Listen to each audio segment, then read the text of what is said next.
Hello everyone, মই ৰশ্মি আশা কৰোঁ সকলো ভালে আছে। আজি ডেইলি ব্লগটো আৰম্ভ কৰোঁ তেন্তে বলকচোন।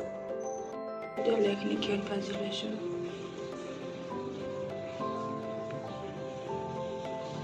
কাজুকেইটা সৰু ঘিউত ভাজি লৈছোঁ। দালিয়াখিনি মই কুকাৰত কাজুখিনি বাকি দিছোঁ। ইয়াত মই এতিয়া গাখীৰ দি দিম।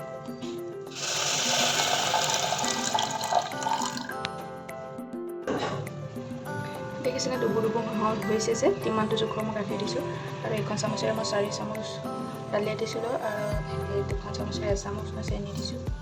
এটা 5টা উজুল মাৰিলোঁ।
আজি ব্ৰেকফাষ্টত আছে 2টা ৰুটি, শুকান ৰুটিয়ে খাওঁ মই, আৰু ডালিয়াৰ পায়স, আৰু ৰাতি তিয়াই থোৱা কেঁচা বাদাম তাৰ বাকলিটো গুচাই লৈছোঁ।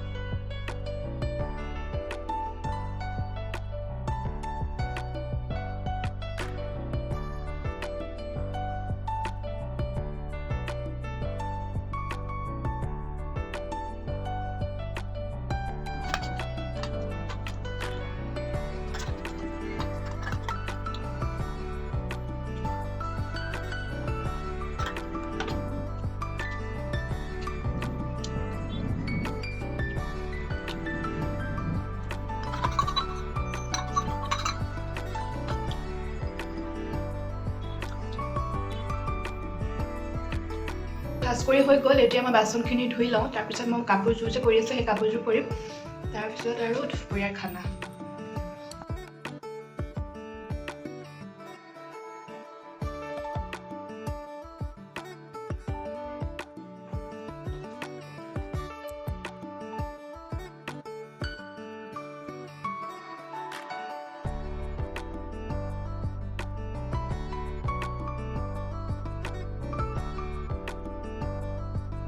কাপোৰযোৰৰ কাম আছে যে কাপোৰযোৰৰ কাম কৰি লওঁ।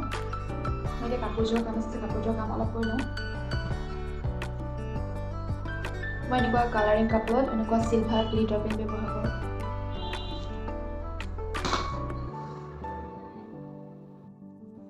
এযোৰ কাপোৰ বনাবৰ কাৰণে 1.5 দুমাহ লাগি যায়, কাৰণ হেণ্ড এম্ব্ৰইডাৰী ন। মেচিন এম্ব্ৰইডাৰীত ইমান টাইম নালাগে, কিন্তু হেণ্ড এম্ব্ৰইডাৰীত বহুত টাইম লাগে।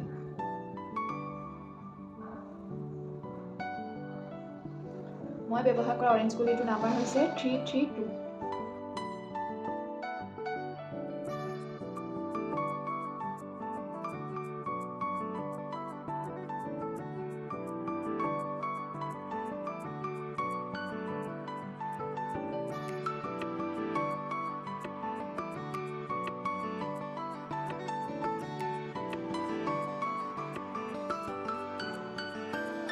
এই ফুলটো এনেকৈ বতৰাই দিছে।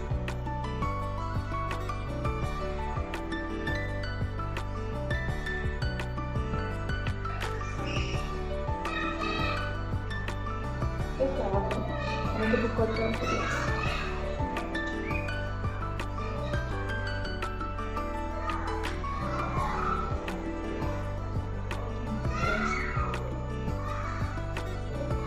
কাপোৰযোৰ কেনেকুৱা পাইছে কমেণ্ট কৰি জনাবচোন।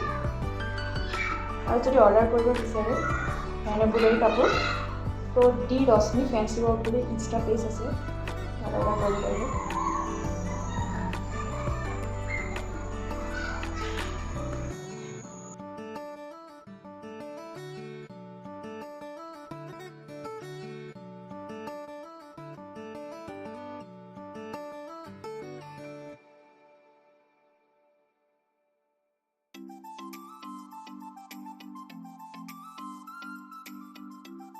জলদিকে ভাতকেইটা বনাই লওঁ।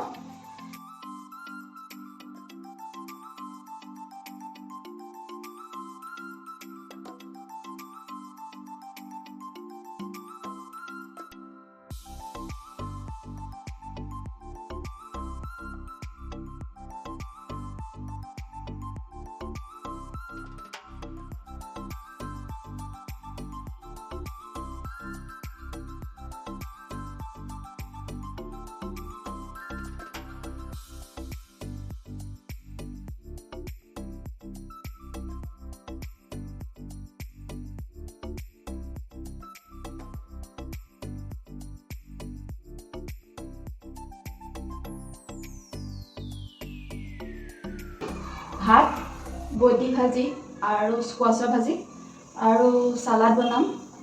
আজি সোমবাৰ তো নিৰামিষ। সোম, মঙল আৰু শুক্ৰ এই 3 দিন আমাৰ নিৰামিষেই চলে।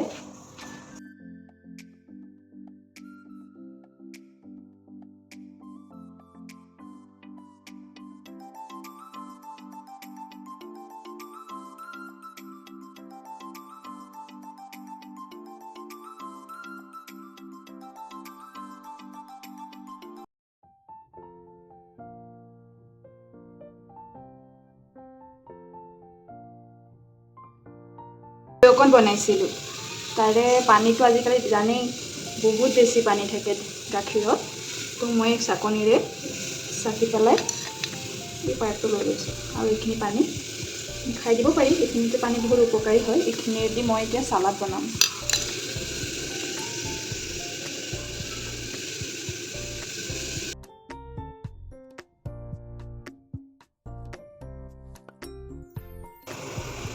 মই এনেকুৱা দীঘলীয়াকৈ কাটি লৈছোঁ তিয়ঁহখিনি। কাটি লৈছোঁ মই এটা তিয়ঁহ, এফাল ডাঙৰ চাইজৰ বিলাহী আৰু এটা পিঁয়াজ, এইটো চাইজত কাটি লৈছোঁ। দেখিছেনে? এতিয়া মই আটাখিনি বাতিটোত দি দিছোঁ। এতিয়া মই এই দৈখিনি যে থৈছিলোঁ, এই দৈখিনি দি দিওঁ। দেখিছেনে? পানীটো নাইকিয়া। অকণমান জলকীয়া গুড়া দি দিছোঁ, বেছি নাই দিয়া। অকণমান জিৰা গুড়া, এইখিনি মই সানি লওঁ।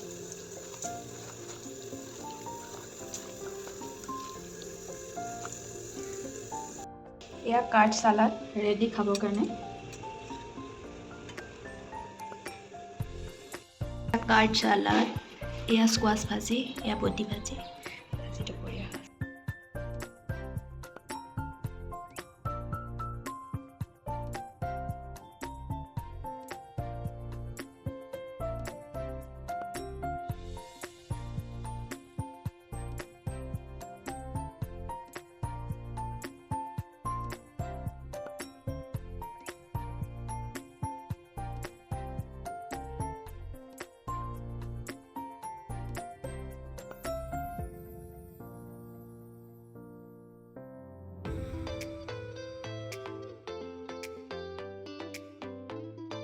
হৈছে সন্ধিয়াৰ 6টা মই ব্লেক টি একাপ বনাই লৈছোঁ সন্ধিয়া মই ব্লেক টিয়ে খাওঁ এনেই নৰ্মেল গাখীৰ দিয়া চাহ তেনেকৈ মই খোৱা নহয় সন্ধিয়া মই ব্লেক টিয়ে খাওঁ ৰাতিপুৱা গ্ৰীণ টি খাওঁ এতিয়া বহি আছিলোঁ বহি থাকোঁতে মই এটা এই পেপচি নামটো দেখিলোঁ তেতিয়া মই ভাবিলোঁ এটা বস্তুকে দেখি ভাল নালাগে মই সেই বস্তুটোনো কেনেকৈ উঠাব পৰা যায় তেনেকৈ ভাবি ভাবি মনত পৰিলে নেল পলিচৰ ৰিমুভাৰটো পাই নেকি তেতিয়া মই ৰিমুভাৰটো আনিলোঁ এই ৰিমুভাৰটো চিনিব পায় এইটো মুচিম চাওঁচোন যায়নে নাই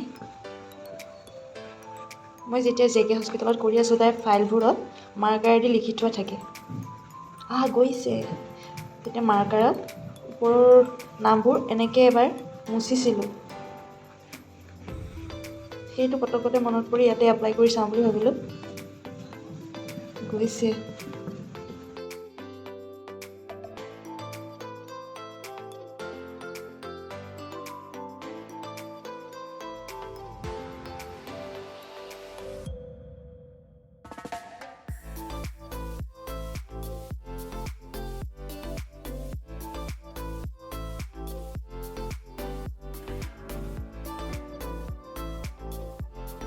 তাৰ কাৰণে মই লৈছোঁ এচামুচ ঘিউ আৰু ঘিউত মই এতিয়া ডালিয়াখিনি অলপ ৰঙচুৱাকৈ ভাজি লওঁ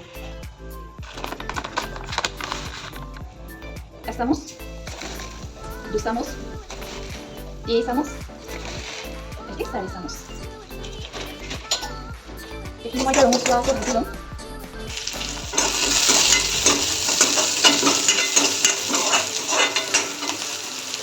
পিঁয়াজখিনি ভাজি মই কুটি থোৱা নহৰু দিছোঁ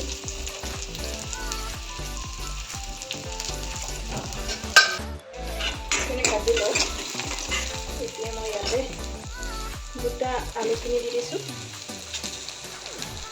আৰু স্কোৱাছ তেনেকৈ কাটি ৰাখিছিলোঁ দি পেলাই কিয় ভাজি লওঁ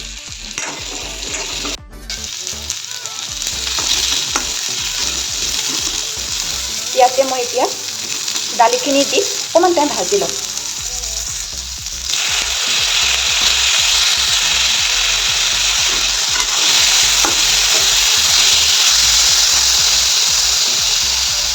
ইয়াত মই হালধি দিছোঁ আৰু সোৱাদ অনুসৰি নিমখ এতিয়া ভালকৈ ভাজি ল'ম